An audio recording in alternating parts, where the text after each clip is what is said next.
All right, good afternoon, everybody. We are very lucky today to have Ryan Murphy give our presentation. As you know, Ryan holds a PhD in sociology from Temple University.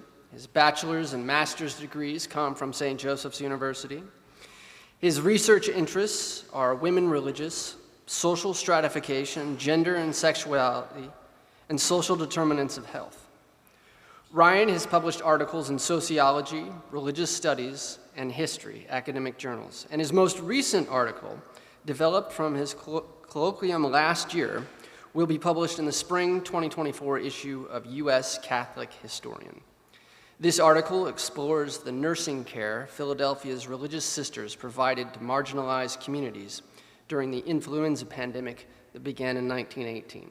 At Chestnut Hill College, Ryan teaches sociology courses that focus on structural inequality, and he regularly leads groups through historical tours of the heritage area in the Sisters of St. Joseph's Mother House. I am pleased to introduce Dr. Ryan Murphy.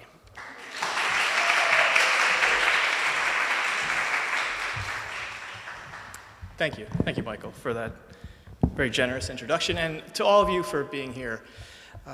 This past June, I was fortunate to be a leader on a student pilgrimage to Le Puy, France, and Lyon, France, and I joined two of our own students, Skye Bennett and Matt Velez, along with 15 students from the 8 other colleges and universities sponsored by the Sisters of St. Joseph in the United States. So what I'm going to share this afternoon will be a bit different than a traditional academic colloquium because, as the title suggests, these will mostly be my reflections on the pilgrimage that I took. A few weeks ago, we had an opportunity where the students shared their reflections, and I was happy to join them, but we wanted to make sure that the students had an opportunity for their experience to shine.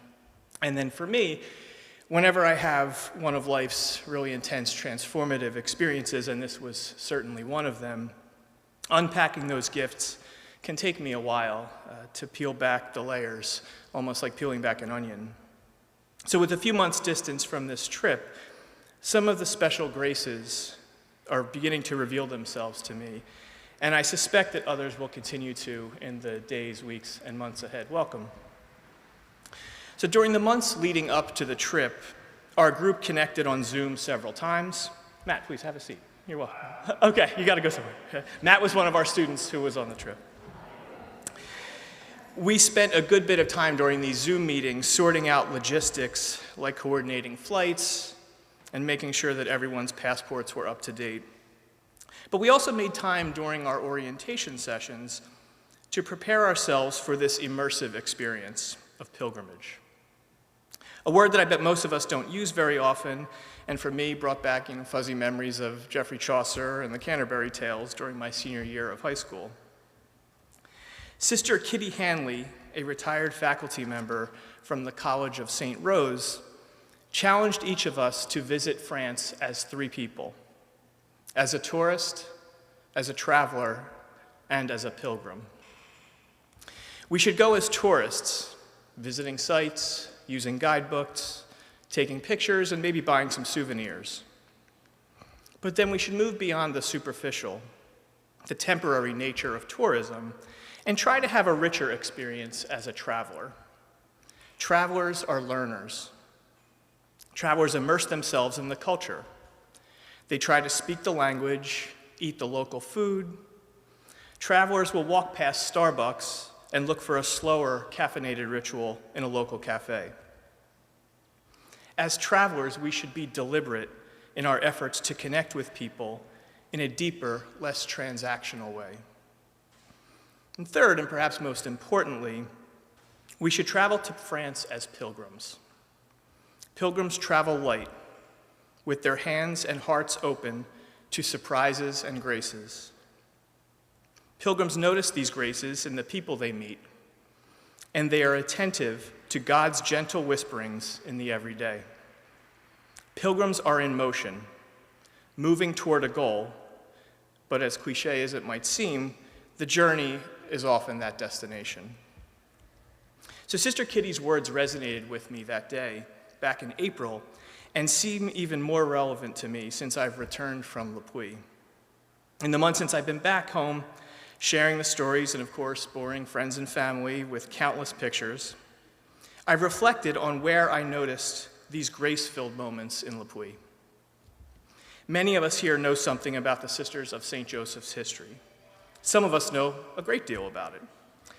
I was ready to fill my own memory with first-hand images and places of things that I've heard about for years.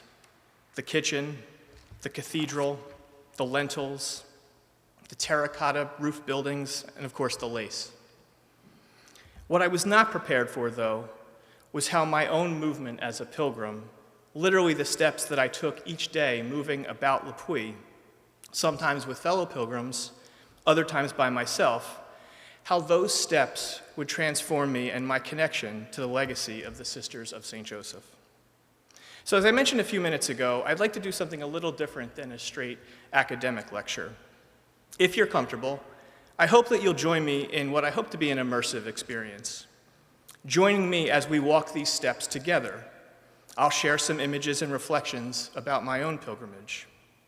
All the pictures you see I snapped by myself with my iPhone, so you'll see exactly what I saw. I'll describe a scene and then pause in between each one for a brief moment of silent transition.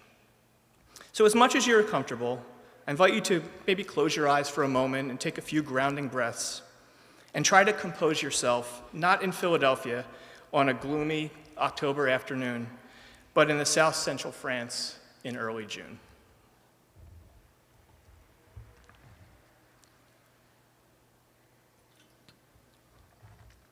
We're in Le Puy-en-Velay, or the Needle in the Valley, a small city nestled at the feet of two volcanic plugs, structures that formed millions of years ago when magma hardened in the vents of an active volcano.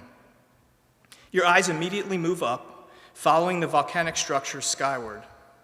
At the top of the one on the left stands the statue of Notre Dame de Le Puy, while the one on the right holds the chapel Saint-Michel. The 10th century chapel is an engineering marvel, yet it also springs forth from the rock in a natural way, as if this breathtaking stone structure had always been part of the mountain. It just had to be revealed by the hands that formed it. We decide to climb the steps and reach the top, all 268 of them, steps that are carved right into the rock. The ground underneath your feet is slick, thanks to the misty rain that has greeted us on and off all morning. There are no guardrails, and the few railings attached to the rock seem distressingly insufficient. It strikes you that climbing this structure this way would likely never be allowed in the United States, and you take extra care so that each one of your footsteps makes purchase with solid ground underneath you. It takes about 20 minutes, but we finally reach the top. We're joined by a few other hardy climbers and a rather curious but affable foxhound. You're winded and your quads are angry. They're going to remind you about this climb tomorrow. But you made it and you feel accomplished. You just walked the same climb that people have been making for more than 1,000 years. Those first 6 sisters almost certainly worshiped here in the mid-17th century, when this chapel was already almost 700 years old. Ducking to avoid hitting your head on the low doorway, you enter and quickly notice the stillness and the cool air inside being almost cave-like. Despite the thick gray stone, there's a brightness from the stained glass that helps to illuminate the frescoes on the wall and the ceiling.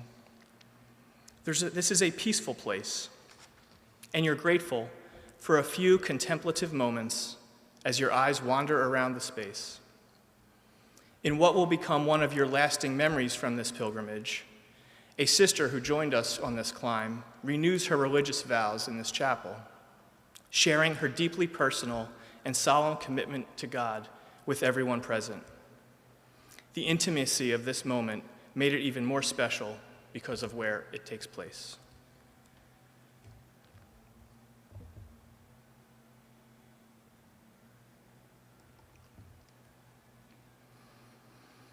The next day, we're visiting the kitchen.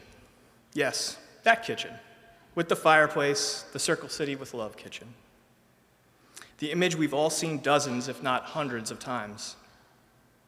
We wait for several minutes for one of the sisters who lives in the building to bring the key to open the door, which you could easily mistake for a closet.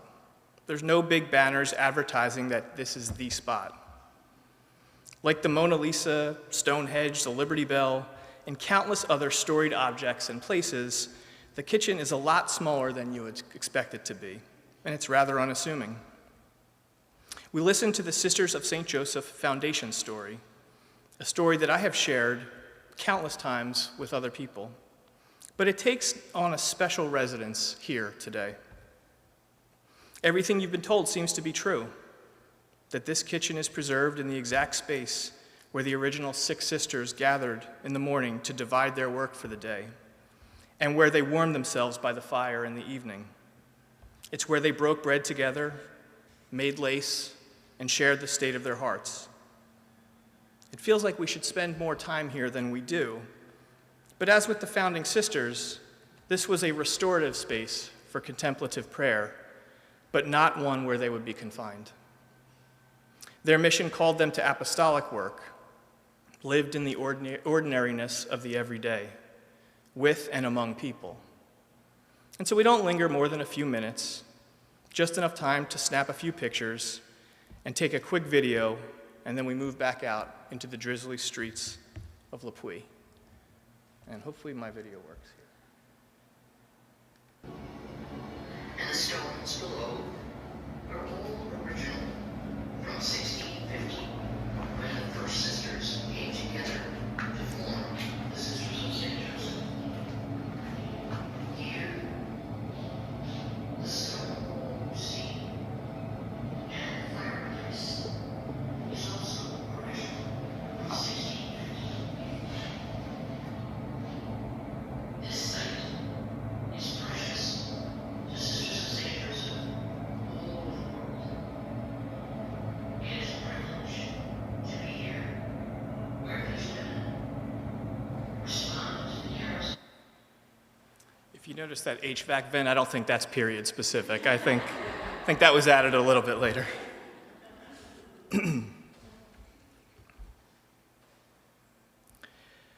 The next morning, we're up early to go to the 7:30 a.m. Pilgrim's Mass at the cathedral. You've done a lot of climbing through these cobblestone streets the past few days, but this one seems to take much longer. It's a demanding walk up to the highest point in Le Puy, and you think that maybe the work it takes getting up the steep street to the cathedral is itself a sacred ritual, a liminal space where you separate from human concerns below to prepare yourself for an experience with the divine above. You might be projecting your own inclinations of spending too much time in your own head, or maybe this is one of those gentle whisperings that Sister Kitty mentioned. When we reach the top, we're not exactly sure how to get in. The obvious choice, the grand doors at the west front that you can see here, are locked. We wander around the building trying several other doors, but nothing. All, it would appear, are not in fact welcome. Mass has surely already started, but we're committed. It takes some time, but eventually you fumble through some clumsy French phrases with an older gentleman who's also late, and through his thinly veiled impatience, gestures for you to follow him through a side door. When you enter the cathedral, the priest has indeed already started, and despite speaking only a little French, you recognize the familiar cadence of the Mass. Settling in, we try to silently translate the words that we hear. One thing about the Catholic Mass is that its formula is the same everywhere you go. Responsorial psalm, second reading, homily. This consistency is comforting. To your right are 24 or so large backpacks, the ones with those waist support straps, like for people who are really outdoors types. This is, after all, the Pilgrim's Mass. Since the 10th century, Le Puy has been one of the traditional starting points on El Camino de Santiago de Compostela, the Way of St. James. Every Wednesday morning, pilgrims gather at this early Mass for their official send-off and blessing. After communion, the priest walks out into the congregation and tries to get a sense of where everyone's from. Belgium over here, Germany back there, England behind us, the Netherlands to our right. He then looks toward your group and speaks for about 45 seconds, and you're able to pick out a few words that seem to take resonance with the rest of the congregation. Students, college, United States, Sisters of St. Joseph. The faithful worshiping this morning seem pleased to know that we're here, and their smiles are supportive and welcoming. After this and the Mass's concluding rites, people scatter and grab their oversized backpacks. Some folks hug each other, and over the hum of chatter in this cavernous space, you can hear more than a few people wish each other bon camino. Taking your cues from everyone else, you move to the front to receive a prayer card with a blessing and a small medal with a scallop shell, the symbol of St. James. And with that, the congregation and all its pilgrims are dismissed in a dramatic flourish. The center aisle, which up to this point was closed off by metal grates, commands everyone's attention with action that could have come right out of a Hollywood movie or its medieval equivalent. The grates separate, and two enormous Bilko-style doors in the floor open up, revealing steps down through the now unlocked and open doors on the west front of the cathedral. So that's why they were closed before. It's a powerful view as your eyes adjust to the light and the red roofs and white stucco buildings come into focus. Soon you're swept up in this excitement, and evidently you're also now joining the pilgrims on the way to Santiago de Compostela in northern Spain.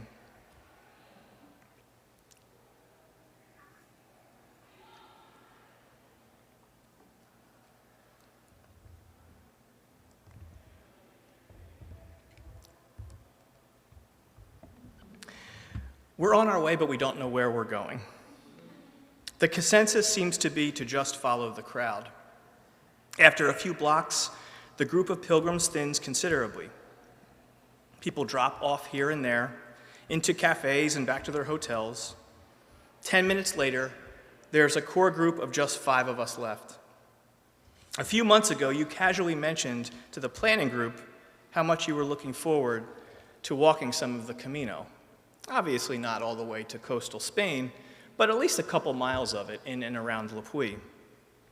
Present-day you questions the wisdom of former you, because now you're the de facto leader guiding 4 students on a legendary 1,000-year-old pilgrimage walk that you have no experience with, in a place you've never been before, and where you have little command of the language. What could go wrong? A half an hour later, we're beyond the Le Puy city limits, and the cobblestone streets have given way to a gravel path through this bucolic French countryside. The clouds are even parting, and the sun's rays quickly warm the air. Someone in the group passes around some sunscreen for everyone to use, which becomes increasingly necessary. You walk with determination and try to speak with confidence about looking for the signs with the scallop shells. Those ancient symbols of St. James will surely keep us on the right path. But deep down, you're not even sure you're convincing yourself that you have any idea what you're doing, let alone the 4 students who you're leading. Another hour goes by, and one of the students checks her watch and tells us that we're about 1.5 miles into our walk. We decide as a group to continue for 3 miles out before turning around and make the short stint of 6 miles on our version of the Camino.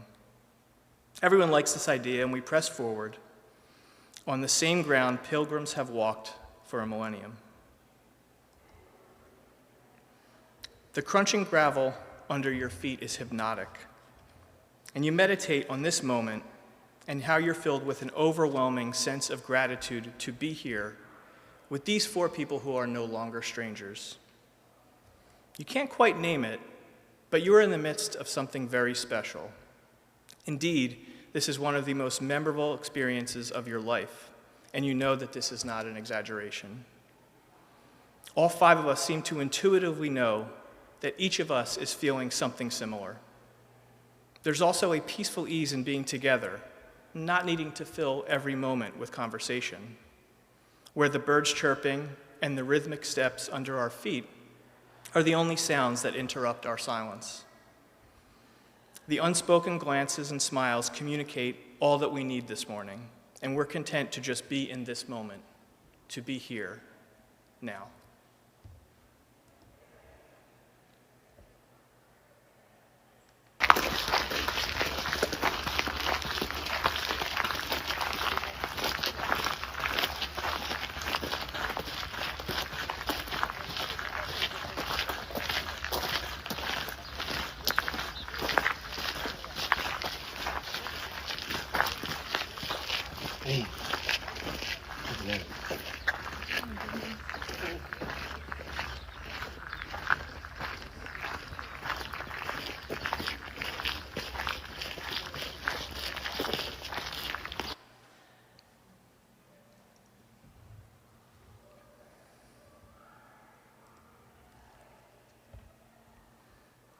Later that day, you're back in Le Puy, refreshed and rejuvenated after an espresso and a pain au chocolat, and a delightful lunch outside at a cafe on the square. One of the sisters wants to try to take a few of us to the Jesuit College Church, the church where Father Jean-Pierre Médaille preached. This church has been under repair for ages, and apparently has been closed to visitors and worshipers for quite a while, so none of us is optimistic. You move through the now familiar, meandering cobblestone streets and get to the church, where a few men in neon yellow construction vests are working on something near the front door, which seems to be open.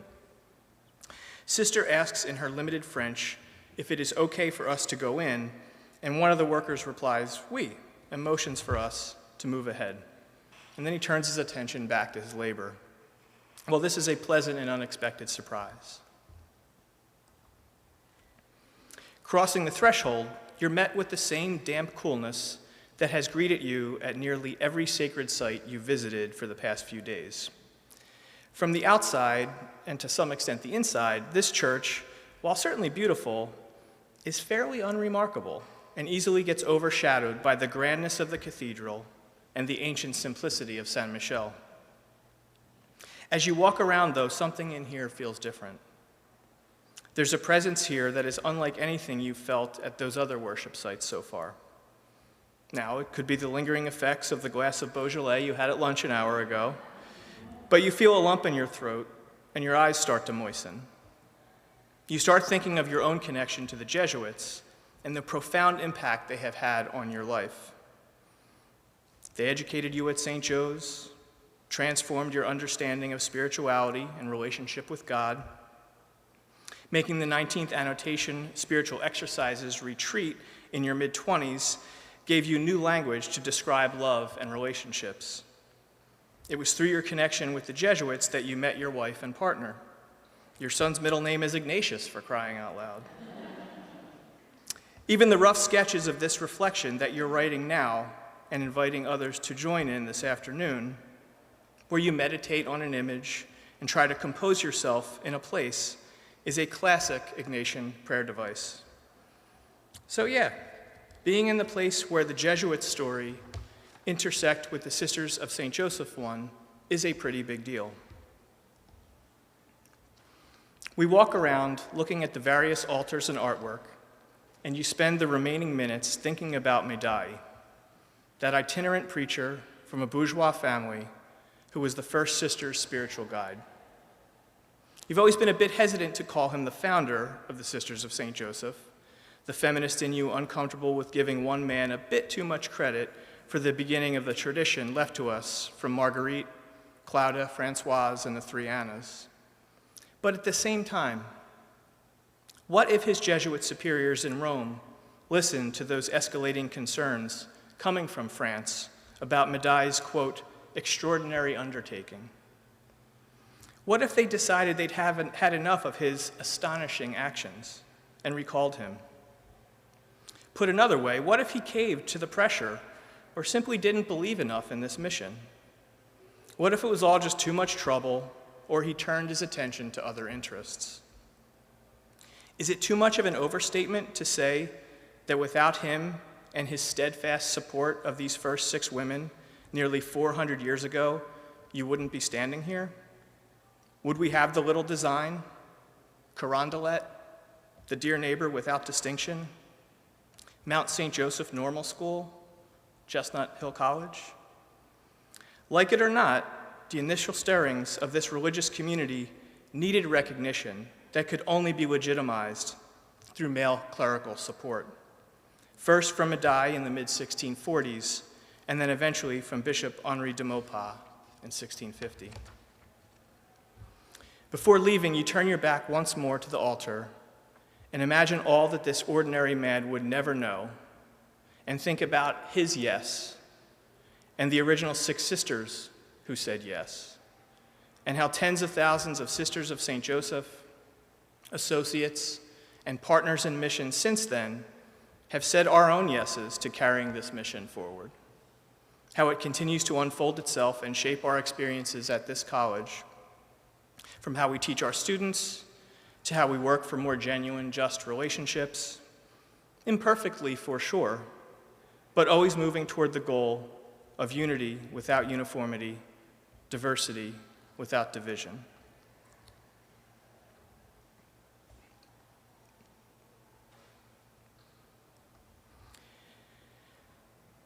I'm fortunate to be able to travel. This is something that has been important to both Krista and me since before we even knew each other. And in our time together as partners, spouses, and now parents, we share this privilege with Liam. We try our best not to accumulate any excess stuff, but instead to save any extra money we may have for travel and new experiences. For us, traveling isn't about vacation necessarily, because it's rarely relaxing, but it does involve a good deal of pleasure. Put simply, traveling is fun.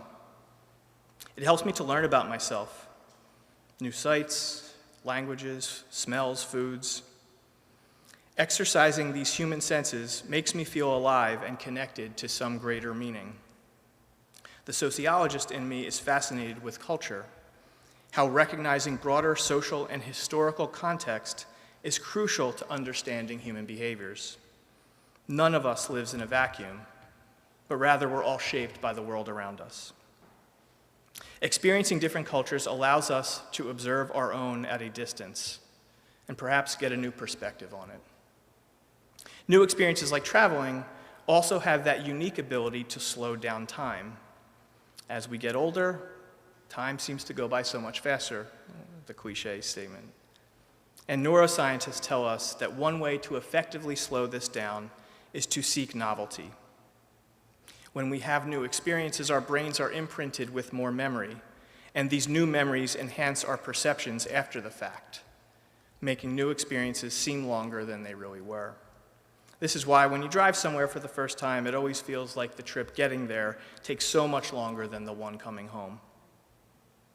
So like lots of other 40-somethings going through the crises of midlife, I actively seek out new things to both challenge myself and my understanding of the world, but also hopefully to become more present to each moment.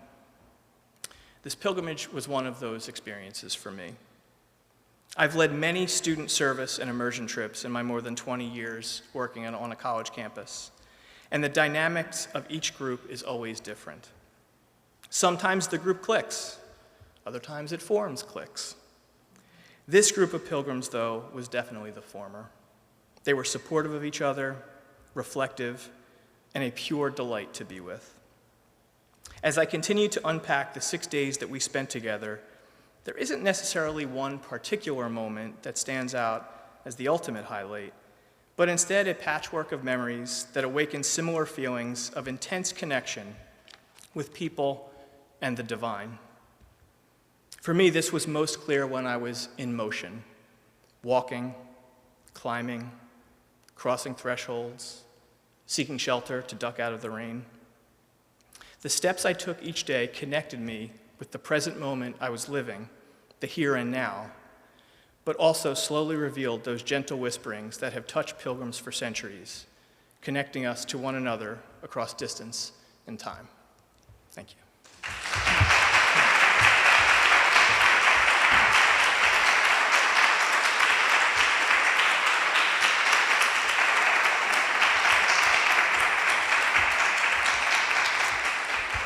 certainly welcome any comments or questions or thoughts. And I know a number of folks in the audience have been there, so I would also love to hear from you if you'd like to share.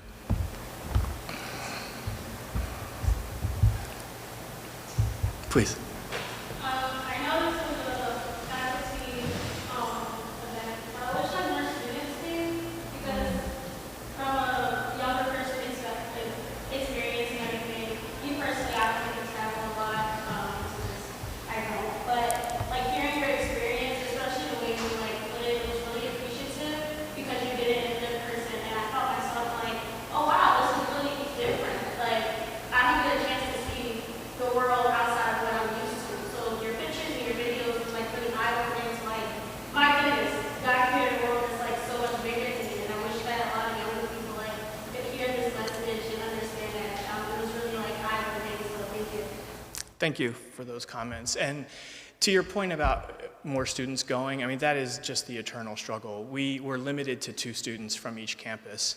One thing that a couple of us have talked about is perhaps how we could maybe create this experience for the Chestnut Hill College community where our faculty, staff, and students go together, still staying connected with the other colleges and universities, but where we could really focus on our own shared experience in Philadelphia to go to France and back. So thank you for that. Please. What was the dynamic like with the other students that were being from different parts of the country? I know that you mentioned that they're from all over. Like, did they also interact together with our students and be seamless, or was it definitely distinctive? No, it was so seamless. It was really one of the best student trip experiences I've ever had because of how great they were with each other, the students. I felt that I was part of this group as opposed to the leader because I had never been there before. And one thing that was really wonderful to share, and we did speak to this a couple weeks ago, so pardon if it's a repetition for those who were there a few weeks ago, but we would try to, in our reflections each evening, talk about how this experience was changing us and what we experienced. And one of the things that kept coming up were the challenges that were so consistent in each of the cities where our colleges are. Poverty, violence, gun violence. So the challenges that our students shared from Philadelphia were also consistent with what's going on in Los Angeles or Minneapolis or Boston. So that's frightening in a lot of ways, but it also allowed for such a great camaraderie, and also how the students were able to use common language, that Fontbonne is not just a residence hall on our campus, but it's the name of a university in St. Louis and a number of buildings on other college campuses. So for them to see those connections and how we all, despite where we are in this country, go back almost 400 years to a small town in South Central France was pretty special.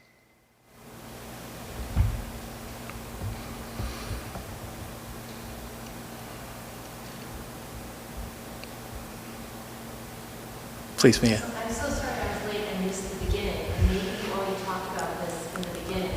But again, I echo what you were saying about the way that you've chosen to present it as a meditation that those of us who have not been able to, do this trip, or maybe never will, can sort of experience. You probably explained that at the beginning, so I'm sorry if I missed that. But I can just imagine how many people would benefit, taking it to people, maybe some of the sisters in the Hill or whatever, who can't go on the pilgrimage and to experience it through your experience. That was lovely. Thank you. Oh, thank you for that. I was sharing with a couple people earlier that I hope that this landed the way that I hoped that it would, which was that you too would feel that you could immerse yourself if you were comfortable with that. So thank you for those kind words. It did, because I was jealous. And so it makes me feel that I'm not there. If I don't ever get there, I got there. Thank you. Thank you. Now I'm going to say something that's a little very secular here, but I taught an essay last semester about a guy that went to Lyon, and he wanted to learn how to cook, and he didn't want to go to Paris, and he wanted to learn how to make bread. So this whole area, when you said the volcanic structures, what he found out was it's the soil in this area that makes such good bread. And what the wheat growers or the farmers where the guy he trained under told him is, we don't go for big farms. We deliberately decided to keep small farms so that the land doesn't erode. So, because Ryan told me the story of Mother St. John Fournier saying she was hoping she would go back in France for a little of that bread. On the story. And I thought, it really is like a bread basket. It really is. But the people have preserved that sense of just keeping it rich and not going big. When you said you and Krista didn't go for a lot of stuff, but you'd rather be able to do the essential things to you. I mean, I think, it makes me think about that kitchen a little bit. They were making bread in there. No doubt. Broth, soup, everything. For sure. Yeah, I didn't, as I'm sure you could tell, speak to Lyon at all, because personally I did not feel as much of a connection when I was there. It was lovely. Fancy myself a foodie, so I was really excited to have some of the food in Lyon, which outside of Paris is evidently the best eating city, or at least people say is in France. But I didn't feel the same connection in the streets of Lyon that I did in Le Puy, so I chose today to just focus on Le Puy. But we did spend some time in Lyon at Mother St. John Fontbonne's bedroom and the original convent and where she spent many of her days. Please, Sister Marianne. I visited the Puy several times myself. I can say you've got the spirit. Oh, thank you. And you have the spirit of pilgrimage, you have the spirit of foundation, of a civil foundation for a great enterprise. And I certainly congratulate you. I think the way you took the pictures also just shows a movement toward, a movement upwards. And that's what you feel when you go up those steps. And even though you couldn't get in the front door. But there is that just elevation of the spirit that I think is what's so. Thank you, Sister Marianne. Well, I thank you for your time this afternoon and best wishes.